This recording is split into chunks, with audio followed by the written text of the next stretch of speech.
Hey everybody, good evening. It's Thursday. I'm trying a new light, so bear with me. I might just take it off because I don't think it's working. Um, Tonight I am talking about thyroid disease and what my journey has been like. This will be an introduction and pardon my look, but I'm all ready for my workout. I haven't gotten that in yet, and so I will be working out right after this. But thank you for tuning in, and I wanted to introduce myself in case you don't know me already. I'm Carol Ward. I am a daughter, a sister, an aunt, a friend to many. I'm a businesswoman by day. I'm also an entrepreneur. I am the owner and CEO of Carol Ward Fitness and carolwardfitness.com. And my mission in life is to help people heal their bodies from the inside out, nutritionally, physically, spiritually, emotionally, and hopefully build their confidence, provide them with some peace, and give them joy, all while having a ball at life. So tonight we're going to talk about thyroid disease, and this is the introduction. But I'm also going to be talking Thursday night again, and I'm going to try and get on a schedule so you'll see me Monday, Tuesdays, and Thursdays, and you might see me another day or so during the week. Also tune in because there's some exciting things I'm going to be doing Saturday that I'm going to be filming a little bit of, and I can't wait to share it with you.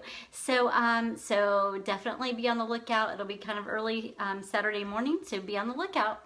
All right, so let's just dive right in. I'm gonna tell you kind of what the schedule will be for what we'll be talking about. And of course, remember that the details will be in my blog at carolwardfitness.com.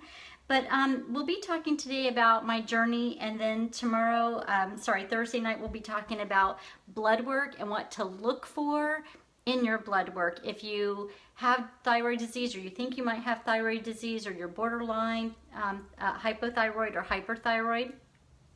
And then we'll talk about, did you know, in terms of what kinds of prescriptions. A lot of people don't know that there's more than just one kind of prescription for thyroid disease. A lot of times people just say, well, I'll just take whatever the doctor tells me I should take, instead of questioning that there are other things on the market that might be a little better for you, or maybe more natural or more organic approach. So it's just about taking a proactive standpoint in your healthcare so that you're not just on the receiving end of things, just buying into whatever the doctors have to say. And then we'll also talk about our hormones and thyroid disease. We'll talk about how menopause affects you as you get older in relationship to thyroid disease. And then we'll finally talk about diet and nutrition for people with thyroid disease, and how it doesn't have to be this lifetime journey of being overweight. Okay, so in 1998, I was diagnosed with hypothyroidism. And I remember for years going to the doctor feeling like I was kind of going through times I was really exhausted, and other times I just could tell I was very hormonal, very emotional. In fact, I thought for a while I was maybe perimenopausal in my 30s. And so I would ask the doctor about it off and on for about 10 years. And they never diagnosed me with hypothyroidism. I didn't have any in my family, nothing to worry about. But what I did do through those years is I would actually, even though I was on the thinner side, I would go on diet pills, or I would take laxatives. And I feel like those things contributed to me messing up my own metabolism. And the reason I did that is that, you know, when you're younger, you want to look your best, you want to look fit and thin. And back then, it wasn't so much about fitness, it was about looking your thinnest. And so people did drastic things, and I was one of them. And I turned to diet pills, and I turned to laxatives and all kinds of other really horrible things for your body, in addition to working out. And I never really changed my nutrition. And I ended up really hurting my metabolism, and I feel like that's what contributed to this diagnosis. Now, I will tell you, the very first thing I heard when I heard thyroid disease, not just from the doctor, but from my mom, was you'll be heavy the rest of your life, and you'll be on medication the rest of your life. And I do remember having a lot of friends as I was younger telling me the reason I'm heavy is because I have thyroid disease, and I'll be heavy the rest of my life. And I honestly could have bought into that, but for whatever reason, there was a voice in my head that said, No, that's not true. And I was fortunate that I had a doctor at that time who also agreed and said that's not true. Now, I will tell you, the guidelines have changed, and the guidelines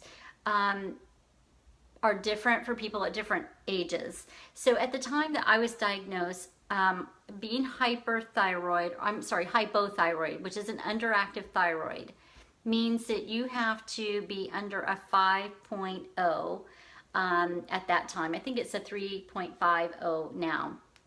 And when I was diagnosed, was at a 19.5.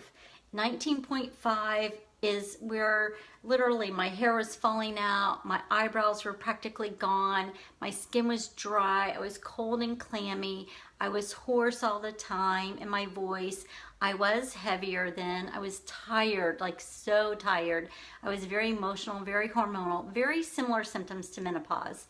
But turns out it was the hypothyroidism, and I was severely underactive, and it took me a while for the medication to get adjusted. And I remember thinking, I wonder when I'll start to notice not being tired.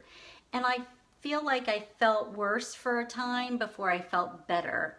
So fast forward these years, and there are times I've gone way down into hyperthyroidism, which is an overactive thyroid, and that's equally as bad for you. But when that's when the thyroid medicine's working too well, or I'm on too high of a dose. So sometimes they have to adjust it through the years.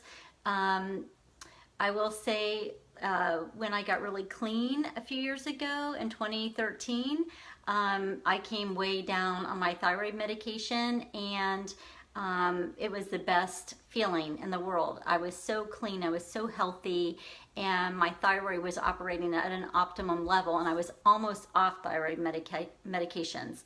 And by the way, I have heard stories about people coming off medications. This year, however, I find myself in a quandary because I went to have my test done, and I'm at a 13.5. And I'm not quite sure what it's related to, but I will say this in my research is that I've realized that stress can trigger your thyroid to go out of whack. It's a hormone. It's this gland right here at the front of your throat. So I was under a lot of stress taking care of my mom, who had hip replacement surgery. She fell at home after her hip replacement surgery. Can't even speak. And I literally hurt my back trying to hold her up, and I wasn't able to get in the exercise I was used to getting in. I wasn't able to really stick with anything at that time. I mean, I tried to stick with my nutrition, but it was the holidays, and I got really off during that time, and that was my fault. But all those things were affecting my thyroid, and I didn't notice all of it right at first. I noticed that I was colder quicker. In the last month and a half or two, I've noticed that my hair has been thinner and dull, more dull, not so shiny. And I did notice recently I've been kind of hoarse. I didn't feel totally tired, but I did feel a little more tired, but I just thought it's just, you know, getting used to a new rhythm or the change of time.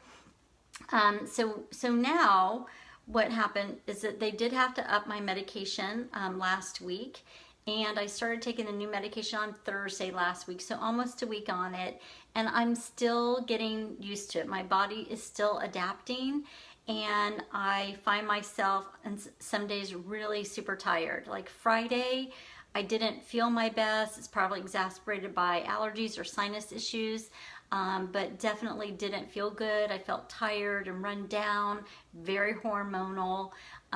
Still, I felt that way over the weekend. I had a busy weekend, but I felt that way a little bit. And then yesterday I felt really good, and today I'm back to feeling like, ugh, you know, like the wind's taken out of my sails. And again, I think that that's because of the thyroid, my body adjusting to the thyroid medication. And it'll take some time. It might take 2 to 3 weeks for me to really notice a shift in everything, in my weight and everything. But I will tell you this, some things I have noticed. The hoarseness is cleared up. I don't feel nearly as cold. and my hair, almost immediately I could feel my hair start to feel thicker. Even my eyebrows started to feel thicker. So there's little things like that that I've noticed that seem to have improved. Everyone's symptoms are pretty similar to what I mentioned to you. There might be some that are a little different. I think the one thing that I hope that you guys get from this journey that I'm going to take you through over the next, well, it'll be 4 more parts in the series outside of tonight, is that it doesn't have to be this devastating life sentence of, I have thyroid disease, so I'm going to be heavy the rest of my life. It's easy for us to buy into that, but it doesn't have to be your truth. And I'm proof that it doesn't have to be your truth. So I just want you to know you can actually make a lifestyle change and get healthy and lose weight and keep it off, even with thyroid disease, and do so without being on diet pills, without being on, doing things that are quick fixes that are just going to mask it and cover it up and prevent you from really having long-term success. So again, check out my blog. I'm sorry, I'm behind in the blog because last night I was super tired after I did my live, and I think that that's from this medication, me adjusting to the medication. I'm going to try to work on my blogs and get caught up tonight. I may not have them posted till tomorrow night or Thursday, so just be on the lookout for that. And then Thursday, I'm going to go live right around the same time. And Thursday, we're going to talk about blood work and what the guidelines are and where you should be and what you should look for that's beyond your thyroid stimulating hormone, that little TSH. So I hope you found this informative, and I hope that you enjoyed it, and I thank you for tuning in, and I hope that you have a super evening. Thanks. Take care. Bye now.